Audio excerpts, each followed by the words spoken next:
we are live. Welcome today to today's live stream, September 9th, 2025. I am going to act as a moderator today. Welcome today to the audio is working. I'm going to be working as a moderator today and try not to talk too much. And I'm going to have Shelby and Kapil here do most of the talking. Shelby is who everyone is here to see, obviously. We love Shelby. And we have a new face with us here at Pisces USA. We have Kapil. So we hired him a whole week ago. Whole week of work to be our sales rep. Do you want to just tell the people a little bit about yourself in like 30 seconds, Kapil? My name's Kapil. I'm the new sales rep, and I'm really excited to get our Pisces products in all your local fish stores all around you. Yeah, I expect a lot of things from him. If you don't see him by next month in your local fish store, then Kapil. Just kidding. So this weekend, Shelby and Kapil were both at Aquashella, New Jersey, which was a new location for Aquashella, and it was interesting. I actually stayed home because I have those dang children to take care of. And we're going to have them tell us a little bit about it. Just off the top of your heads, you both were very excited telling me about it today. What made y'all so excited about Aquashella? Well, I'll start. There were a lot of attendees. That was really exciting. There are a lot of people. I think they released that there was over 7,600 attendees between the 2 days, which was, I think, their record. So that was really, really exciting to see so many hobbyists in that area. I know one of the things you were saying, Kapil, too, is you've been to a lot of fish shows, right? Yeah, I've never seen this many people at one fish event. I've been going to fish events most of my life. And this is probably the highest concentration of people I've ever seen. It was pretty amazing. That is really awesome. I had a lot of FOMO about it. Shelby, what were your takeaways? Yeah, besides it being really busy, which it hasn't been that busy since before COVID. This is the largest one that's ever been.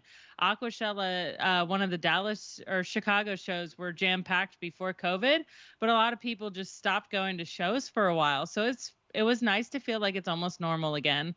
But of course, of anything, I'm going to go to the aquascaping contest. Anything aquascaping related, it was so much fun.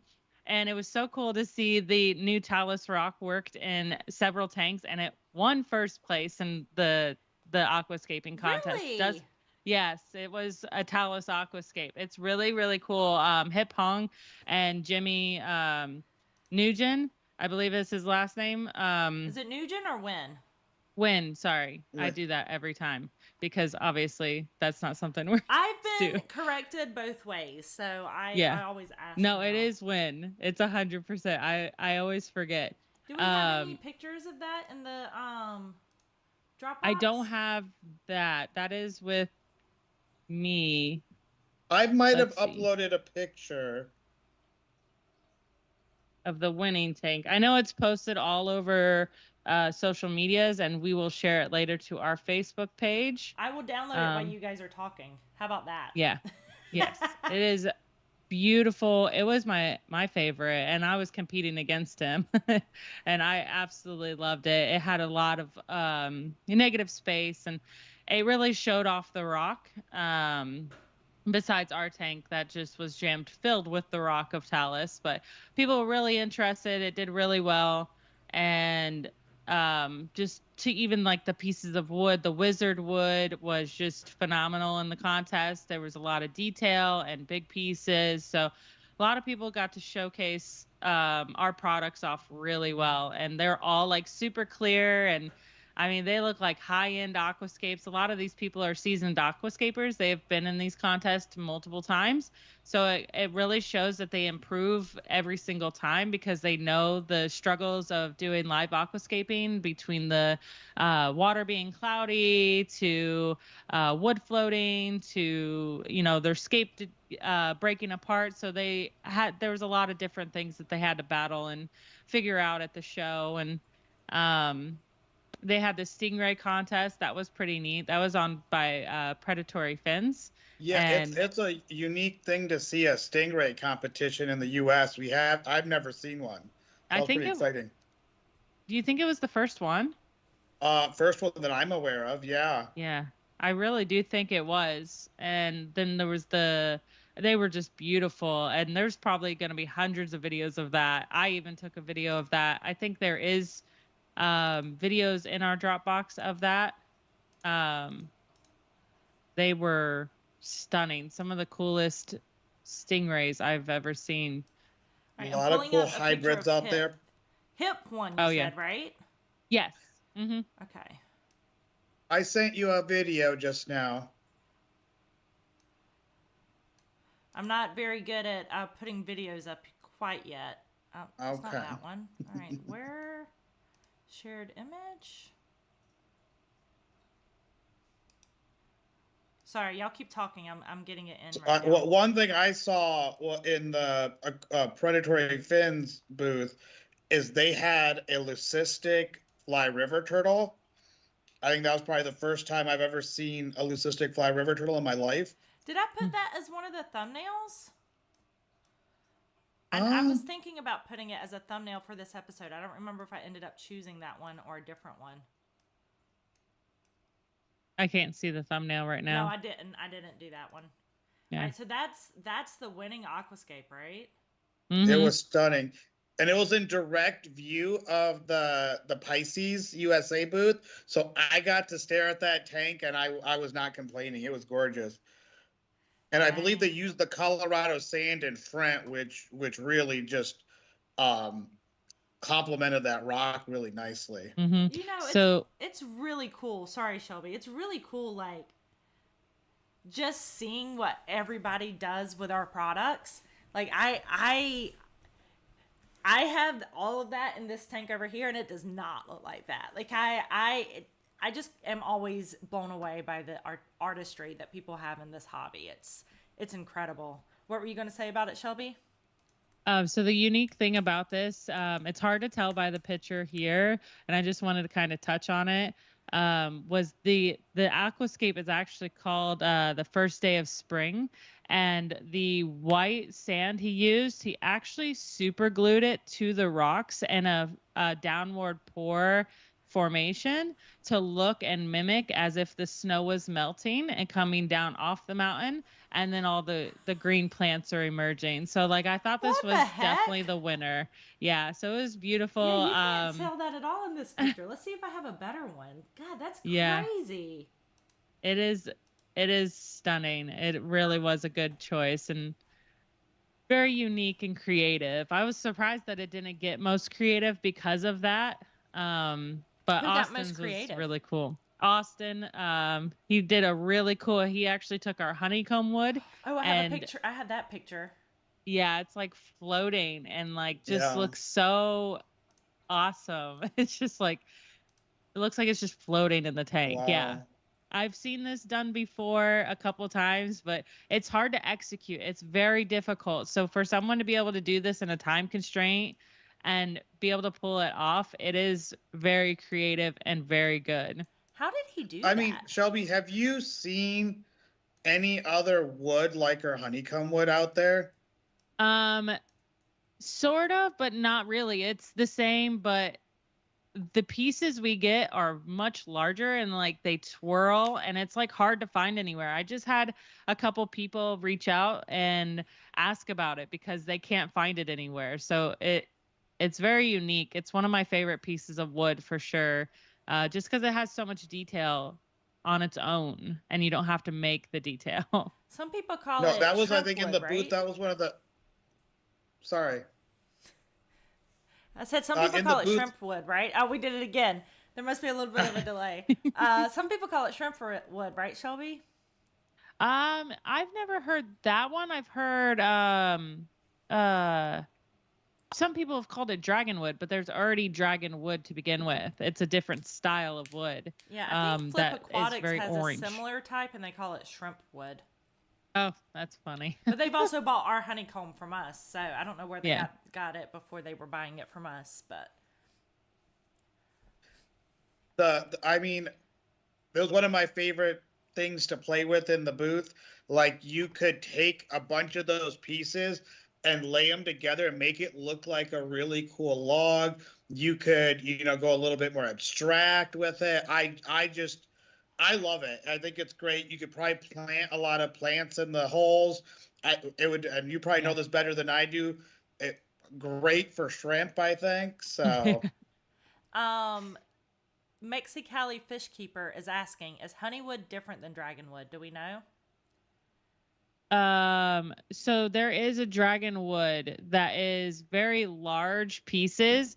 So dragonwood is specifically like more of a spiral wood, and it's very amber color, where honeycomb is dark and like almost like a chocolate. Dragonwood is actually like an amber, very beautiful orange color. Leech is a lot of orange too. And then it has like little tiny sticks that come off of it. It's very rare to find, and it's very expensive. So I know it's that's cool, one of our but issues, right, Shelby? Like we'll get the catalog from Sadie asking what we should carry, and it's like, ooh, this, and this, and it's like, yeah, this is like the price of precious gemstones. Some of these products, like there are so many options available. It's insane. Yes. All right, so I have another picture here that I think you guys mentioned. Let me switch to this, and y'all can tell me about this one. Which one are you?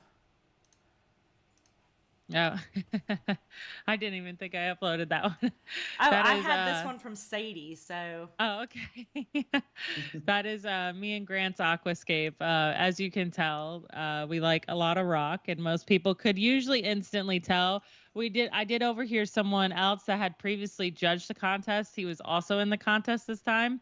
He walked by and someone said something about it, and he was like, "Oh, I could tell it was theirs right away." Like, just the sheer amount of stone. I told Sadie when this started the contest, I'm like, I need every little bit of stone there is. And it actually, there's like a whole gap behind the aquascape that you don't see in photos. And it's just so funny to think about, like the whole back of that is empty. Like, really, we put fish and they disappeared into it. You never saw them again. Oh, I did see a picture somewhere of your scape that had a bunch of fish in it, and I just thought this was before you had fish in there. Yeah, they just disappeared. Fish. Yeah, it's Did a you big paint the aquascape. background on this one? Yes, I did hand paint the background. It's got little tiny clouds in it. It's one of the things I'm kind of known for. I started aquascaping years and years ago. It's 10 plus years now. And one of my first aquascapes, I painted the background because I thought it looked pretty and more natural and gave it that whole feeling. And someone really liked it, and years later I did a couple more and for the contest, but I never did it for a big style contest like Aquashella. I was too scared that people would think it's too unnatural. It's like, it's gimmicky, it's kind of like childish. And then so I redid it in Dallas one year. I think we have a video of that somewhere. Yeah, and I did look for it, but I did the whole you think background. It was Dallas? It was Dallas in 2 years ago. I think it was 23. But it's like a sunset painting, and the sheer amount of people that came over to just say how much they loved the painting really inspired me to continue with it, because they enjoyed it so much and they thought it brought like a whole element to it. So I won like every award in that contest. I got second place to Grant. I do not have a photo of this. But that was before I was working for Pisces. I was there, so I have lots of pictures, but not pictures of your tank, unfortunately. Yeah, it's okay. It's all over like the internet on like Coral I need a 12G's channel. copy of it to bring up next time. Yeah, it's really pretty, and I think that I actually improved my painting skills in this one compared to the last one. The last one could wasn't as natural as this one. This one kind of still gave that really natural feeling. I got tired of the background where it's just like a window cling. I just think it's okay, but it's boring to me. Yeah, I think this turned out incredible. When Sadie sent it to me, I was like, "Oh my god, it actually looks like a mountain range." Like the way you Thank you. did the peaks. I'm assuming that's what you were going for, right? Yeah, yeah. Granted, all the peaks. He's really good with peaks. That must have been so tedious. It was. He was just. I think he spent probably a total of 5 hours just gluing little tiny rocks up there while I Really? did all the like face work. And actually, Layla was a big part and a big help in this. She actually did the front piece to the right that kind of comes up and around. She held that together and helped him with that while I was scaping for Pet Supplies Plus Oh, still. nice. You know, I Yeah. have to So say, you painting the background for this, like, really, I think what makes it to me. Like, that really makes it look like a mountain range. thank you. I That really was just appreciate a it. really incredible aquascape. It Did you took win it took anything for it? We got best use of hardscape, and we did get fourth place. We Oh, were okay. very Oh, awesome. close. I'm Yeah, like, we I'm made. like, I don't understand why you don't win first place for everything. I'm always like, Oh, I'm like, you're Shelby's too is the sweet. best. Mexicali Yeah, Fishkeeper has a question. For these contests, does the event provide all the supplies, or do you need to bring your own? yeah. These were actually all provided by Aqua Naturals. So yeah, they were all provided. You can bring some stuff, but not like you can't bring your own hardscape. You can't bring your own substrate, but you can bring like tools to help you, like In fact, you bags have to of. bring your own tools, right? Yeah. Flu will provide some tools Oh, like okay. the scissors and stuff. So like you won't be at loss, but like if you wanted an egg crate to support the weight of the rock, you could do you have to provide that for yourself, or like bags of substrate that go in the back to like level up, which is like something we talk about all the time on the stream. You would have to provide that for yourself, kind of thing. It's they just don't have those, and it's just like one thing an aquascaper should always kind of have. And I assume you brought your own paint. Yes, I brought my own paint. You were Yeah, like, I wait, what? actually I had to go to Walmart for that paint Oh, on the way really? up. Yeah, it was a last minute decision because like I had been putting it off for every contest. I'm like, oh, we Hmm. don't have enough time to get it all done and for me to paint the background and make it look really good. But we came in with like a clear, focused goal of what we wanted for this aquascape, and like some things went a little different than we expected, but it still turned out really great. And I was able to have it crystal clear and put that background on. It So doesn't look like So, there's so, water in there. so Shelby, if one wanted to enter one of these aquascaping contests, what are the requirements to enter? So you do have to apply for it through Aquashella, and they really just need to see some of your work, because it is supposed to be more of a experienced, that you could be a new beginner, just at least like show that you know what you're doing. It is difficult to get this kind of level of aquascape done because it is a larger tank. So even experienced aquascapers have a little bit of a trouble getting it done sometimes. Like I've had some tanks that didn't turn out that great because of it. It's a lot more difficult than it looks, but this time everyone entered was so good. It was hard to choose your favorite, There was just so many really good tanks. You could see one in every setting. Like I'm at the doctor's office, I want to see that one. I'm at, the school, that one would be so cool to show people and get them entertained, and it was very interesting. So our number one fan, Geek Boy, it's so cool that we have that YouTube does this now. Says little fluffy clouds and little fluffy clouds and little fluffy clouds. Yep. um, and Stephen P203 Aquatics. Aquatics. Yeah. He's got lots of W's in there. He's very impressed. He loves it. Mexicali Fish Keeper. Thank you. Shelby, Are you sketching your aquascape before the competition, or do you go in and figure it out as you go? So sometimes, like, I know Grant, and one of the ones he won, he did actually sketch it and draw it on his tank. Most of the time, it's just in your head, and you just try to achieve it, which is really hard sometimes. I don't think we've ever drawn one out. I have talked about it, but you have to. You can go in with a certain game plan, but sometimes it's not going to happen because of the materials that are provided. You don't get to see them until you're there. So say it like I knew this talus rock was going to be there because it's the newer product. It's funny, there's paper towel on the filter there. That is a little trick for you guys too.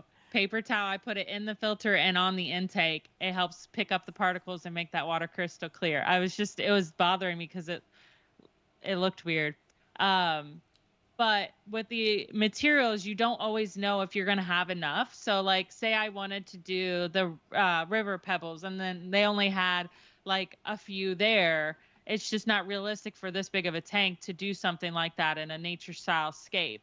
So how big was this sometimes tank? I want to do, huh? How big was this tank?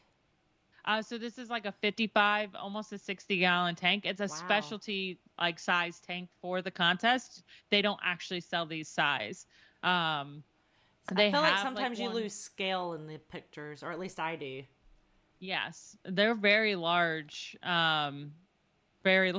tanks, and they don't look that large sometimes in pictures. It depends on who's aquascaping. Like you could tell depth on some of them. You're like, oh wow, that's actually a huge tank, because like that big piece of wood would not be like this small, you know. So what happens to the tanks after the competition?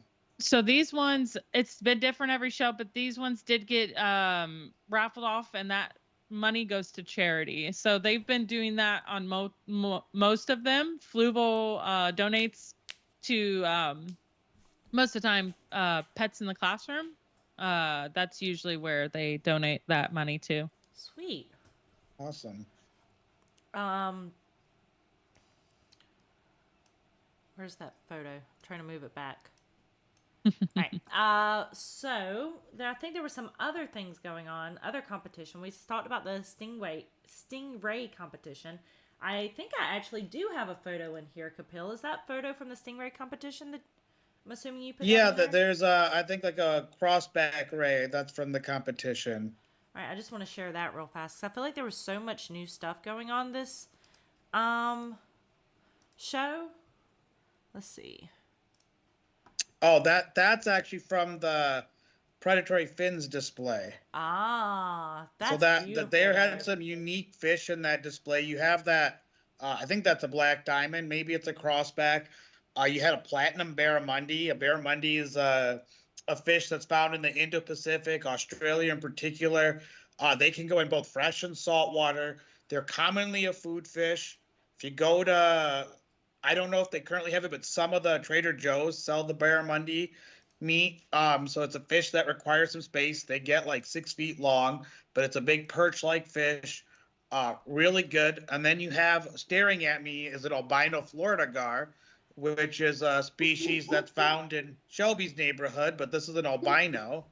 And then you got really some datnoids in the back, and then there's you can barely see it, but in the back corner there is a you can actually see it on the reflection on the right panel there, but there was the leucistic fly river turtle, which I've been in a lot of places. I've been doing this for a long time, but I've never seen a leucistic fly river turtle in person ever. So like, this is one of the cool things about going to these shows, is no matter how much experience you have, you'll find something you've never seen there before. You know, it's pretty cool. There's the leucistic fly river turtle. I mean, this turtle is probably worth upwards of $80,000 to $100,000, if not more.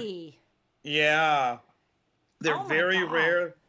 They're very rare. They're very difficult to get into this country, and it's not an albino. It actually has black eyes, but I mean, this guy's flawless. He was probably, I don't know, 8-10 inches long, shell length, I think, but just a really cool fish. Sometimes they're called pig nose turtles, and it's the only aquatic freshwater turtle. So it's like a freshwater, it's like a freshwater sea turtle, basically. They do Ah. get a good size. Females get significantly bigger than males, so they'd require a big tank, or a lot of people do indoor ponds for them. I have a friend that actually has a pet fly river turtle, not a leucistic one, but he actually puts it in his koi pond in the summertime and then brings it inside in a giant fish tank in the winter. I think this is another photo that I want to show. Let's see. Yeah, this is from the clownfish competition. There were I some didn't even know there was really a clownfish competition. I was like, is this for real? This is cool. yeah, no, there were some really cool clownfish there. These are some really nice specimens of some longfin, I think bullets. I'm not the best with the varieties, but it was a beautiful pair of clownfish. Just some exceptional specimens on Yeah. display. I think in general there was a lot of competitions at the show. It seems like there was what the Is there a stingray picture of the macro bull? Yeah. That was an I'll pull that up in a Aquashella second. best. Oh, sorry. I think so. The competitions, there was the stingray competition, a clownfish contest, a guppy contest, the shrimp contest, which Shelby runs, a kids aquascaping contest, the actual aquascaping contest. Was there a coral fragging demonstration also? Was that at this one? Oh, we lost. You're muted, Shelby. My dog keeps barking, so yeah, there is usually a frag off. I don't know if they had it this time, but they did advertise for it. So is that all the competitions, or were there more? Um, there's usually a freshwater scape off on the stage as well. I don't know if there was one this time, but they have been switching and adding more contests. Like this is the first time there's been a stingray one. Did you say the koi competition? Oh, I didn't say the Was koi there- competition. Yeah, What- they did not have many entries this time. But Dallas, they had the koi competition. They had It was a like ton in Dallas. huge because the Dallas area has the koi area. Like they're huge. Around that area is a bunch of people that specifically breed koi. So it's much easier for them to go to Dallas. It was probably hard for them to all go to New Jersey this time. Yeah, probably that makes but sense. it'll probably be like a specific Dallas show to have the koi competitions. Yeah, I mean, There were some amazing koi for sale there. A lot of Mhm. Japanese imported koi from Tosai, which are the young of the year. I think they had some 3 or 4-year-old koi for sale. The Fritz Ponds was one of the koi vendors there, so they're a really well-known importer. There was another importer. I'm scratching on the name there, but this one actually had a really good area for ponds. You know, there was several pond brands there. It was pretty exciting. Yeah, I think in general, if you like have a competitive spirit, like Aquashella has something for you, and Yes. it doesn't have to be spending thousands of dollars to compete with koi. Though I don't know how expensive. What is it? Guppies? I don't know how expensive guppies are. I feel like that would be a lower level way to get into. They're not. competing. There's not many $800 guppies out there. That so. that's my feeling. So there's a way to get involved in that somehow. Here's a photo you were asking me about, Kapil. Yeah, so this was one best display. So Aquashella will have vendors awards. This was by the macro lady, and I have a special place in my heart for macro tanks and macroalgae. I've been keeping macro tanks for over 20 years, and but this is a really example. It's this really cool bowl. It magnifies it so you can see a lot of cool stuff in there. She had a couple of pipefish in there, and she had a couple of seahorses, which the setup for long term for seahorses is probably too small, but it was just a really beautiful setup. And it was really eye catching. I really liked it a lot. That was one of my favorite displays. And Macro Lady is one of those people that I follow on Instagram, and I've seen a lot of her content. But she was somebody I've met for the first time at Aquashella, so that was really exciting. Yeah, we've talked to her a bit. She I love that macroalgae is starting to get so popular. Actually, just got a whole bunch of macroalgae from Mosaic Macro, I think is the name. I'm probably messed up the name, but I think I got a variety pack of 25 different things, and I got so many different macroalgae. So I love macroalgae. We're coming up on our 30-minute mark, so just want to let you guys know that we are actually talking about kind of changing the way we're doing this a bit and switching more to a podcast style, which means that we're planning on recording it and editing it, releasing it on podcast platforms, and then it coming out on YouTube and other ways on the public. So make sure you guys are watching for that. We're hoping that next week will be our first podcast that we release. It'll give us the opportunity to just edit things a little bit, get them a little bit sharper, and make sure that everything that we want to talk about gets talked about. Anything you guys want to say about that? I think it'll be really exciting. Yeah. I'm really looking forward to all the editing. I think that's why we started doing the live streams to begin with, is because I can be very slow with editing at times, and I was like, oh, if we do a live stream, we don't have to edit it. And then today I sprung upon them. I was like, oh, how about if we go back to me needing to edit? I'm a glutton for punishment, right? So if you, Steven said, I will spend $4 on a guppy max. So, Yeah. I wish I said I spent less than $4 on a guppy, but I've spent some serious money in guppies before. People don't really understand this. I have several friends, and I have also bred fancy guppies, and it's we say breeding guppies is easy, but breeding fancy guppies and keeping the quality requires a lot of selective breeding and picking out and removing some of the uglier ones in there. So it does take a lot of work. And if you can't put that work into it, then your guppies start looking like not as pretty. So Geek Poi says he's willing to spend $10 of Steven's money max. I'm willing to spend an unlimited amount of anybody's money, to be honest with you. Give me a blank check. All right, so key points. Aquashella was absolutely amazing. Both of these guys and Sadie have just been raving about it. So very excited about that new location being so successful. That was makes me very happy. There's incredible contests. There were big names. We didn't even get to all the people who were there. Exciting plans ahead for our content. We have Kapil, which we're really super excited about bringing him on. And make sure that you follow, you subscribe, you get ready to click the subscribe button on Spotify or whatever podcast tool you use. And hopefully we will catch you